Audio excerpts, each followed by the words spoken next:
All that for nothing. Hello, I'm Roger Livingood, Board President, and I'm here for the presentation of the question and answer session to what our community has submitted for the 2021 budget. I'm here with Jim Whitmore and Jim Angaro. I would like to thank them along with Joey Tyner for putting together this PowerPoint presentation you're about to go through and get the questions you've submitted answered. I would also like to thank you for taking the time to submit questions in this format. And with a little more to do, I'll turn it over to Jim. Thank you, Raj. Appreciate it. Hello, everybody. Thank you for virtually attending this follow-up meeting to the 2021 budget presentation. What we're going to go over today is the purpose of today's meeting is to address the comments and questions received after our initial CFPOA recommended budget presentation, October 6, 2020, and before the deadline for submissions of October 14th. I think you need to be on the next slide, Robert. Sorry, there you go. Perfect. And we're also just want to do a reintroduction of the CFPOA Finance Committee members and the board members. Then we will do a list of the topics and review questions, comments, and answers of such. And then we'll tell you what happens next within the process. Next slide, Robert. Thank you. So the Finance Committee consists of Rich Ginter, who is the chair, John Harris, Steve Meadows, Mark Stevens, Bob Coffin, Chuck Dunn, Jan Newsom, Cara Blank. And then we have the alternates, which are Craig Harding and Keith Butler, and Jim Ungaro, who's the treasurer of the board, who's therefore the board liaison to the Finance Committee. The board members consist of Raj Livingood, who you just heard from, Shirley Hallblade, who's vice president, Mary Freudenberg, who's secretary, Jim Ungaro, treasurer, and then we have Bob Norris, Brian O'Neill, and Janet Saucier, who are all three directors as well. Next couple slides, we're going to talk about the topics of the questions that came in. We had either one or multiple questions on all these topics, so instead of having each question separate, we're just going to go over them as a group. So we had a question on unimproved versus improved lot assessments. Why are we a bundled community? Amenity fees, amenities as a whole, administration, golf, driving range, capital infrastructure reserves, golf irrigation, amenity improvements and reserves, COVID-19, assessment increase, Comporium, and water and sewer supply, which did not obviously impact the budget, but there were still some questions on those two things, so we wanted to address them within today's presentation as well. So let's start with the first topic, which was the unimproved versus improved assessments.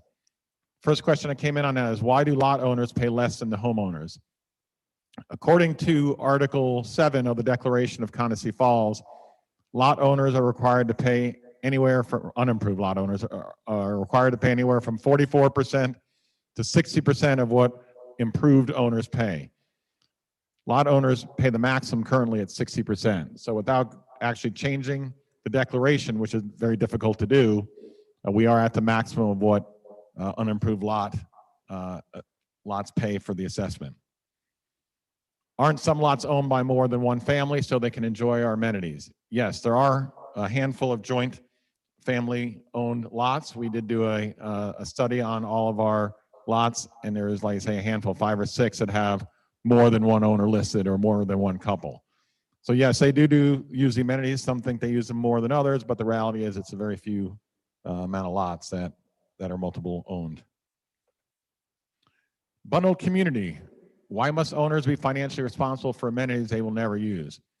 So each person choosing to purchase a home or a lot in Condotry has signed basically the documents that they've read and understood that they have the benefit of our wonderful amenities, such as our clubhouse, golf course, pool, tennis courts, pickleball courts, bocce courts, the lakes, the gates, parks, maintain roads, walking trails. Everyone must contribute to these amenities, whether you choose to use them or not. Each member equally owns all the amenities and common areas, and that is per our documents. Next question on bundled. What exactly is a bundled community? Sort of going back to what we mentioned in the last slide. When one chooses to live in a property owners association that owns and operates amenities for the enjoyment of the members, everyone becomes bundled in the cost of maintenance. Once someone purchases, they cannot opt out of that responsibility unless they choose to sell their home or lot. The amenity fee, in the 2021 budget, we propose to increase the amenity from $8,000 to $10,000 if you pay it at the time of closing, or $12,000 if you pay by the end of the year. So that's a $2,000 increase from 2020. Many of you may know, and if you don't know, there has been a surge of demand for Condesi Falls over the past few years due to its location, beauty, and amenities. In 2019, we sold 138 homes, or resold 138 homes. In 2018, we had 117 homes. And as of the end of September, we've sold 94 homes so far. So we feel that an increase in this is a supply and demand type issue, and that the market will bear the additional fee. Also, the cost of upgrading our current amenities and adding additional amenities to continue to increase, while the amenity fee has not increased. It hasn't increased since 2008. That's the last time it was increased, and it was increased from $5,500 to $8,000. So a $2,000 increase for 2021 equates to a 1.6% annual increase from 2008 until 2021. So we think this is a nominal increase over that 13-year period. And the advantage of doing this is, since the inception, or an increase in the amenity fee from the $5,500 to the $8,000, the member book value from 2008 to 2021 will increase from $8.6 million to $14.9 million. So going back into the bundled community concept, you as an individual owner and everyone owning equal portions of the community have increased the value of the community by over $6 million just by the increase in the amenity fee. Why is not the fee, that's not good. Anyway, percentage based on the cost of the home. I got to fix that slide. The fee has always been a flat fee in our documents, and board policy manual dictates that is a set flat fee. And everyone has the same access to the community, whether the size of your home, small or big, same access. Creating a tiered system based on home size or value could long-term lead to those who pay more feeling like they should shoulder, or they should have more rights to the amenities, and potentially create a caste system, which would not be for the best interest of the overall community to keep the neighborhood feel of Condesi Falls. Will this amenity fee increase affect property sales, especially on lower price homes? We do not feel it will. The amenity fee will hinder lower price sales, and there is no history of such, as a fee has increased since inception. So going back from 30 years, this fee started out a very low fee, and it's increased over the years. There's no data that shows that the impact of an increase has impacted the sale of lower price homes. Why are we projecting $759,000 for the amenity fees in 2020 and $800,000 for 2021? So when we did the budget a couple months ago, sales were lacking a little bit, and we were concerned that sales would not come forth like they normally do to the COVID. It's actually turned out to be the opposite. So the updated reforecast for the amenity fees now is $1 million for 2020, and we reduced it to the $800,000 because we think that there's going to be a shortage of sales potentially next year because the inventory level is so low. So at the end of September, we only had 41 homes on the MLS compared to 71 in 2019 and 70 in 2018. You can see how consistent it was over the other years. So you're talking almost half as many units on the market. That's where those amenity fees are generated. So we wanted to be conservative on how many homes we're selling next year. So we adjusted it down by about 20 units. What happened to the proposed larger pool for amenities? The pool was part of the activity and wellness proposal, as outlined in the budget presentation and recent board business letters. Due to the uncertainty of the COVID-19 pandemic impact, we decided to delay the project and we are looking for other opportunities to enhance activity and wellness at a lower cost than the original proposed cost. What are the anticipated uses of the refurbished equestrian center and the under patio space?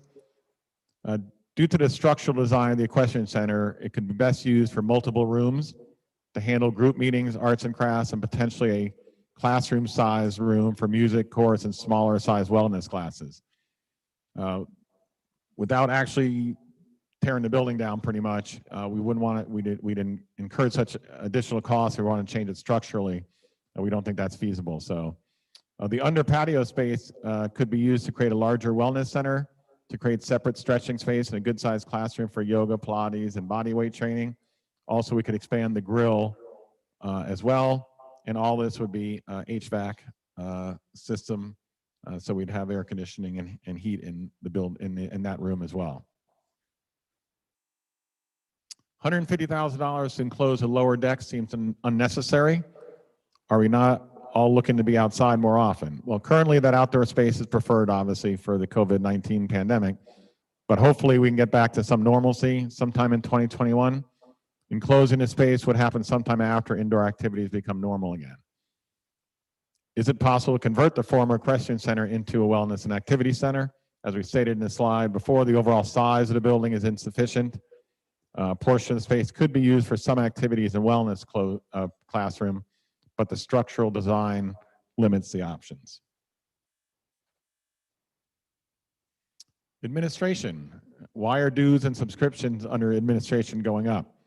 We have upgraded everyone within our staff to the Microsoft 365 software so that we have up-to-date and upgrades for and more secure system for all the usage of Microsoft Office, which is Word and PowerPoint, Excel, where before each person had their own license and it was not near as secure, and long-term would have cost more than what Microsoft 365 is going to cost us going forward. Why are property fees decreasing? Property fees, just for everyone knows, are things like the A&E fees that come in, lot sales, lot combinations, and so forth. And we always use a 5-year average for these. We just think it's a more conservative approach since real estate tends to be cyclical. So we believe that in 2021, based on inventory levels, that will be a little slower than 2020.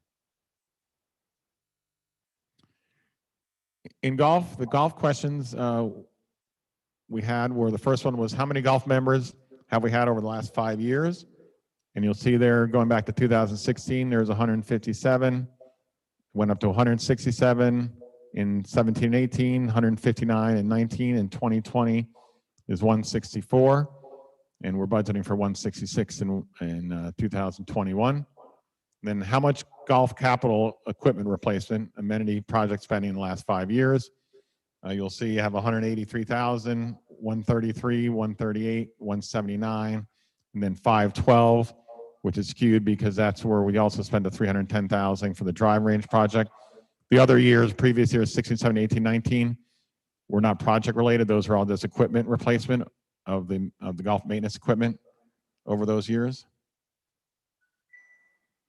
How many new property owners in the last 3 years have become golf members? That's 28.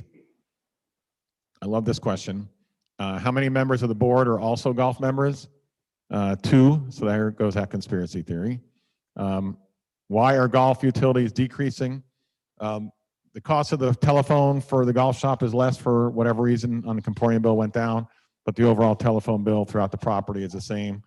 It's just the different phone numbers we have are being put into different categories, I believe, so probably ended up in one of the other departments, but the overall bill is the same. How many rounds have property owners, which are non-golf members, played this year? Very interesting statistic. 3,226 rounds of the 12,800 through September were played by property owners who are not golf members, or 25% of the golf rounds are played by non-golf members. So that tells you that even though the golf course may not have as many members quite a few of the residents and members enjoy using the golf course on a day-to-day, week-to-week basis. Why can you not reduce golf other costs in order to keep the golf subsidy flat? Unfortunately, golf expenses do not remain flat. The other costs primarily are fertilizer and chemicals, which is about 70% of the other costs. And unfortunately, these costs continue to rise. Every effort was made to keep these cost increases to a minimum. How many golf professionals are on staff? We have 3 golf pros on staff. Unlike other mountain courses in our area, we stay open year-round and need this level of staffing to support operations. This staffing level is consistent with historic levels going back many years, even though the golf rounds continue to increase. What amount of money is going into the golf program from reserves? Not indicated with the operational deficit. The capital reserve and amenity reserve have different funding mechanisms, so they don't show up in the operating. A portion of the annual assessment funds the reserves. However, any expenditures come directly from those funds and not from the operating side. This allows us to reserve and spread out funding for large capital items, which are $2,500 and useful life of less than 30 years. This helps keep the annual assessment more level year over year instead of creating a roller coaster system up and down as the capital items need to be replaced. So they are 2 separate budgets, and they don't intersect with each other. How much are driving range revenues? The range fees for 2019 were $15,000. Projected range fees now for the rest of this year are going to be $24,000, which is a 54% increase, even with the range not opening until 2020 due to the renovation. How many driving range folks have joined the golf club? How many driving range folks have joined the golf club? We currently have 71 driving range memberships. Since the driving range project was completed, 11 people have purchased driving range memberships. We project gaining 9 more next year. How long will it take to pay off the improvement? This is a difficult question to answer, but right now, with only a 6-month history, technically it would take 17 years. But we anticipate this to be reduced when we have a full year of revenue data to use. And we think this will come back down to where we originally projected last year when we did the driving range presentation, that it would be about a 10 to 12 year return on investment. So we think that by the end of next year, we should be back into that realm. What is the annual range program? Can you buy a bucket of balls and not have to pay a membership to use it? Do the Platinum and Golf Gold memberships for 9, 18 holes include the range fee? So the access to the range is separate from the golf membership. The annual fee for the range is $400 for a single and $500 for a family. You can use the range without joining by buying basketballs daily, which is $6 for small and $12 for a large. Capital infrastructure reserves. We had quite a few questions and comments on this, so we wanted to make sure everyone understands what they are. So let's start off by sort of going through the definition. The capital and infrastructure reserves were established in 2014 and incorporated into the CFPOA Board Policy Manual. The reserve specialist conducting the study identified, working with management, all capital items to be included in reserves. The capital reserve at that time included all assets having a cost greater than $2,500 and a useful life less than 30. As each asset was identified, the remaining useful life was estimated and the replacement cost was estimated at the end of the useful life. And then each subsequent year, the assets are replaced when needed and the replacement costs of all assets are adjusted. So this is always an ongoing basis. It started in 2014 and every year it's adjusted and looked at again to make sure that we're adequately funding the reserve. Per page 14 of the CFPOA Board Policy Manual, the capital reserve encompasses the furniture, fixtures, and equipment for association buildings, recreation facilities, golf course, pool, tennis courts, security equipment, golf course equipment, and general maintenance equipment and vehicles. Building structures, other facilities with lives of 30 years are not included. Also on page 14 is CFPOA Board Policy Manual. The infrastructure reserve is for the maintenance of roads, culverts, bridges, dams, lakes, stormwater drainage system, and forest management. And each year we spend between $400,000 and $500,000 just on road maintenance from the infrastructure reserve.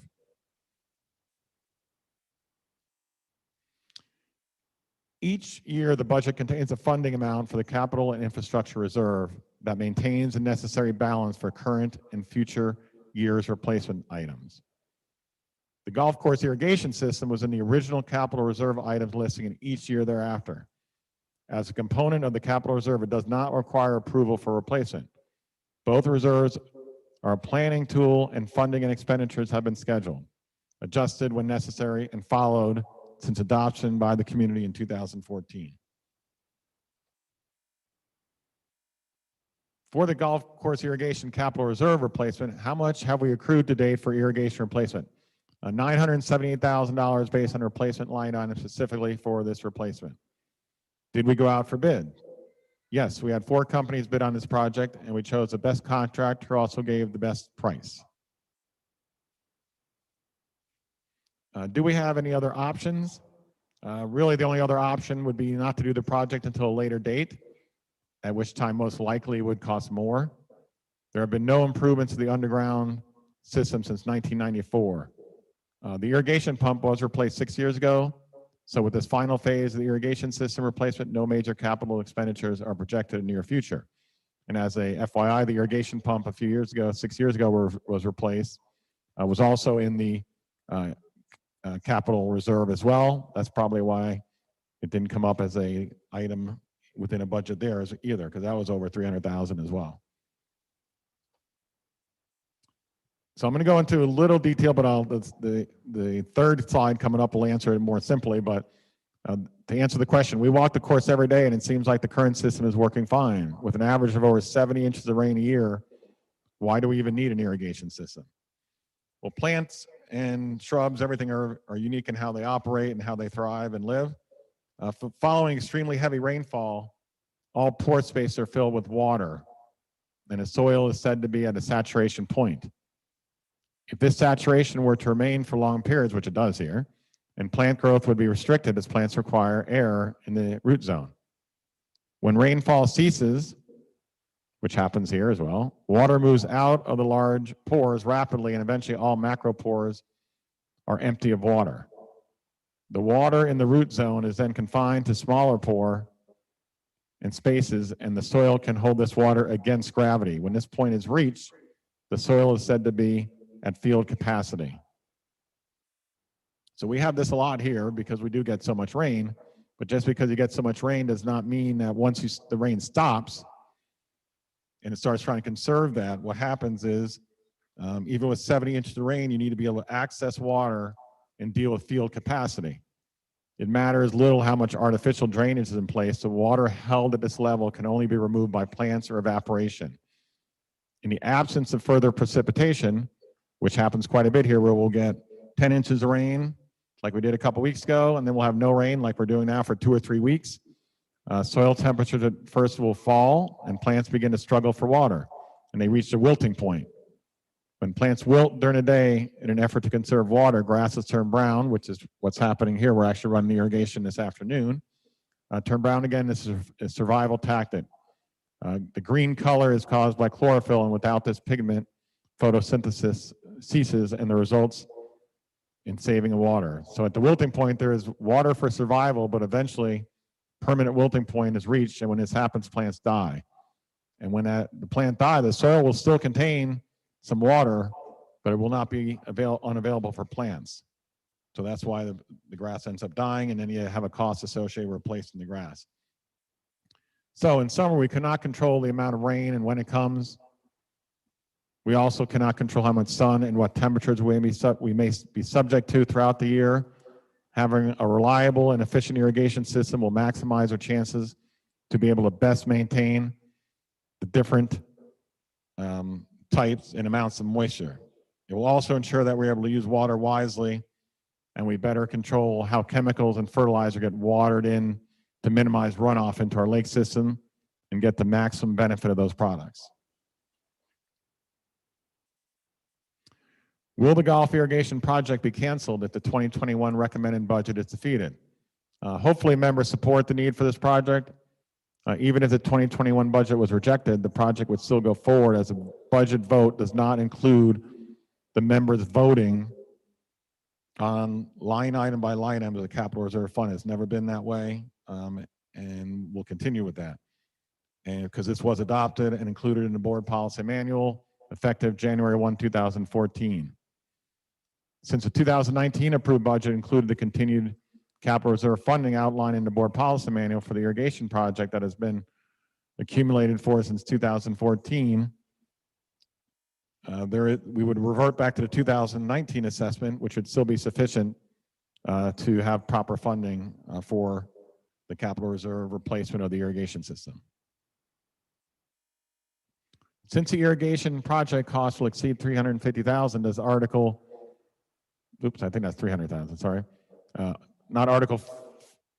5, Section 5 or 6 of the bylaws require approval by a member vote. There may be some confusion among members generated by these sections, but these only apply to either unbudgeted or new or upgraded amenities costing over $350,000 needing a member vote. The fact is, though, that the irrigation project is a capital reserve maintenance replacement expenditure and is an item specified in the capital reserve fund, which was adopted in 2014. Therefore, a vote is not required. Also, in the amenity improvement and reserve, a couple other questions came up. Why can we not just postpone some items on the list of capital amenity improvements? The purpose of the capital reserve program is to make sure that items get replaced in a timely manner and that you're not expending extra repair and maintenance operating expenses. During the budget process, any items listed for replacement in 2021 that were still in good working order and not requiring high repair and maintenance costs have already been moved to years beyond 2021. So this basically we've already done what this question is asking. Also, why can't we postpone some items on the list of capital amenity improvements? That's the same question. But there were two other major items being funded through the amenity reserve, which was the enclosure of the clubhouse lower deck and the expansion of the Ottaghetti Pavilion. We'll add additional options for member usage. So we think these are still being proactive to help, especially the outdoor pavilion based on the COVID-19 restrictions that probably will continue into 2021. Why can we not cut the contribution to the capital reserve fund? With the delay of the new wellness center, would it not be appropriate to hold off on raising amenity fees? Would we not still be in a good position if we kept the inflow from assessment at the 2020 rate? If you look at over the next 5 years based on the proposed contributions, we have years where we barely meet the required per our governing documents threshold balance of $300,000. So reducing the 2021 contribution would impact our ability to meet the threshold and would be inconsistent with acting in a fiduciary prudent manner. By holding off on the raising of the amenity fee and assuming that sales will not be impacted, would only negatively impact the amount of funds that could be available in the future for any activity and wellness center or other amenity proposed projects. The COVID-19 situation. Why is the dining deficit not lower this year when we're not open as much due to the pandemic? We did keep the restaurant open to originally provide curbside and then added limited dine-in options to provide a service for the members. The revenue was significantly reduced while many operating costs remained fixed. We also chose to try to retain as much full-time staff as possible and covered the employees' health insurance premiums for several months when we offered the voluntary furlough program. Most of our staff here are long tenured and are dedicated to County Falls, so we felt this was the right thing to do. The projected revenue for 2020 is going to be $450,000 roughly, compared to the 2029 budget of $900,000. So we're having about half of the expected revenue. But as we mentioned, some of the overheads staying the same. What did the CARES supplement cover as far as lost CFPOA revenue? We're going to receive roughly $350,000 from the CARES program, and it's going to be used obviously to offset the loss of revenue in food and beverage, golf, which had a big impact since we decided to have no outside play for safety reasons, and the wellness operations, and it's also helped to offset the group health insurance costs for all retained employees. Has everything possible been done to keep the assessment increase at a minimum? Yes, the management staff, finance committee, and the board reviews the budget, and what has been proposed is what is needed to operate next year. We've also added some additional services that the members have requested, such as Wi-Fi at the parks, more staff at the gates, and adding of security cameras throughout the community. So I want to go back and just talk about some historic things here. The Comporium fiber optic project, someone sent a question about where that stands from a success perspective. So the capital outlay from the amenity reserves was $874,000, which was to be paid back with CFPOA owned lot sales and amenity fees collected on those lots located on the west side of the community. So far, CFPOA lot sales since the adoption of the fiber optic project, which was June of 2019, through September 2020, we've sold $168,000 in lots. The amenity fees to be collected upon the completion and sales of the homes built in these lots will be 48 or 6 homes. So between the two, we've taken in $216,000 over the last 18 months to help offset the original $874,000 cost. I believe our projections when we presented this was 10 years. Yeah, a 10-year payback. So we feel that it's going to be a lot shorter than that. Hopefully 5 or 6 years, this payback will be complete. So it's been a successful project thus far. Also want to talk about water and sewer supply, or Carolina Water. This isn't a budget question, but we got a lot of these questions anyway, based on the situation that occurred last week. So the questions are, what can be done about the water infrastructure as well as other issues with Carolina Water? Just so everyone understands, the total infrastructure of our water and sewer system is owned and maintained by Carolina Water. CFPOA has no ownership rights or maintenance responsibilities for the system. That being said, we are diligently working with Carolina Water and the Public Utility Commission to ensure that situations like the release of 300,000 gallons of water from the water tower does not occur again in the future. But if they do, how can they get a better notification system in place? It's important to know that the water that we had, the leak was from the water tower, and it was potable water, it was not sewage water. We will be coordinating meetings with both local and regional representatives of Carolina Water to discuss how improvements will be made to the current infrastructure and communication channels. And part of the problem is that the communication system, quote unquote, upgrade was designed to do that, because unlike before, where everyone got a notice anytime there's any issue within the system, even if it didn't impact them, they've trying to create a new system that will only notify the people that are impacted. Obviously, the new system is not working properly, so we're questioning how it is supposed to work and when they can assure us that it's working properly. When it comes to actual replacement and more upgrades to the system, we need to be careful what we ask for a little bit, because any of those costs are considered capital costs to the system. So any increase in Carolina Water's capital outlay to expedite infrastructure replacement would most likely allow them to ask the Utility Commission to approve even higher rates, because they are legally allowed to recoup not only their outlay, but a return on their investment over a reasonable amount of time. So they are trying to do upgrades like they did on the lift stations, and we'll go into that next, with the current capital that they have planned every year, so they don't have to continue to, on a high percentage, increase their rates every year. So as I mentioned before, the lift stations were replaced around all the lakes this last year. The other good news is that each year Carolina Water is required to send out an annual report. Hopefully everyone who lives here receives that. They get it in the mail. It's also available on the website and on the mobile app if you have their app. That reports a detail of the water quality of the system.